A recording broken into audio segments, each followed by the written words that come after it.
Tom Decker from the Attic Depot is joining me today. Tom is an expert in the attic space. Hello, Tom. How are you?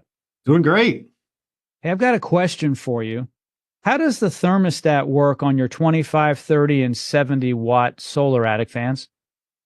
So a couple different ways. So we have on the 30 and the 70 watts and the gable fans, we have a humidity sensor and a temperature sensor all built into one component, and it hangs down in the attic space about 3 feet to read the actual attic temperatures. So when your attic hits 85 degrees or 75% humidity, it's going to kick the fan on and it's going to run. So we need a couple factors. Have to have sunlight. It's solar driven. And then we have to have the heat or humidity level in the attic to reach either 85 degrees or 75% humidity. Then it will kick on. And once the attic temperature, if it will go below 70 degrees during the day, then the fan would kick back off.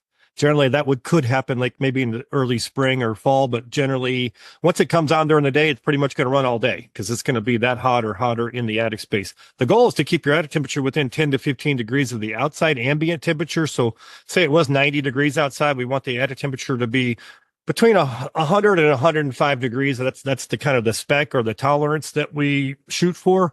And we do that through those 10 air exchanges per hour. If we get you 10 air exchanges per hour, it's going to keep you within that 10 to 15 degrees of the outside ambient temperature. On the 25-watt fan, we just run it off of just temperature driven. It's a little different, lower profile fan. It's a little different, but comes still same thing. Comes out at 85 degrees, and it doesn't matter about the humidity. It just runs off of the temperature. So those are the kind of the differences in those fans. Tom, that's a really nice feature.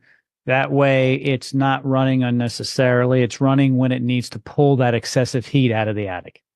Exactly. It's just like we call it smart technology. So when it needs to run, it comes on.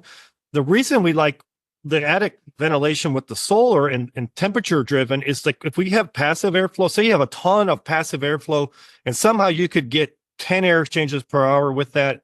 The problem is when you would get that in the winter and you'd be pulling all the heat out of your house in the winter. So that's why passive airflow, it just never really works even in the winter, summer, spring, fall. It's never good. It's better to run it mechanically. So that's why we have the thermostat. It's going to control it, tell it when to come on. And if it's going to benefit the home, it's going to come on. If it's not going to benefit the home for the fan to come on, the fan stays off. It's that simple.